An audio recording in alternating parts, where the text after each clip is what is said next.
Okay folks, that's the old 850 bulldozer. We bought it from the upper part of the state. Went up there and looked at it. Fellow that was knowledgeable in them told us to look under it when you moved it. And if you seen any oil leaks, get in the car and get the hell away from it as fast as you could. So we went up there and looked at it, cranked it up and moved it. Didn't have no oil puddle underneath it, so we made a deal on it. This left track, we had to take a link out of it, which was not an easy job. You notice that it's an 850. It's not an 850A. They didn't make them.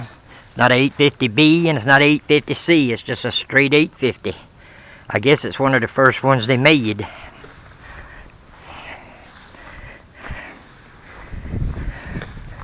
Tracks are pretty much wore out on it. You got to be careful when you turn, or it'll come out from underneath the rollers. You turn it on flat ground. You don't turn it when you're going over a bump or anything, because it'll get out the bottom support rollers. But it does what we want it to do. It's got a 619 cubic inch engine in it. I think it's got about 160 horsepower, I think. But she's in fairly good shape. We got it and changed the oil in it. We've been using it to get out the bog mostly. That's the reason why it's over here, is that was a peanut field and it's got some low areas in it, and when we was combining peanuts, combine kind of got stuck, and it was the only thing that would extract it. You can see the inside of the cab. When it was first made, it had air conditioning, but somehow that went by the wayside. And when we got it, I fixed the electronics on it, the lights and all that stuff, and did some wiring under the dash and put a fire extinguisher in it. She'll fire right up.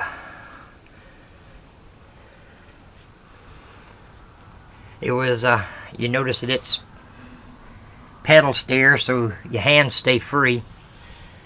So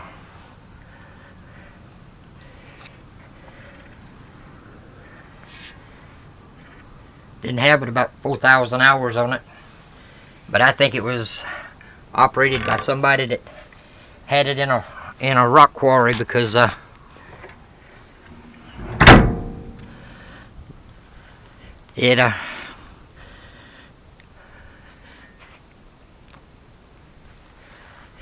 way the tracks worked and all, you'd see the way the tracks is wore down. It did a lot of spinning on something that was pretty hard. But that's it.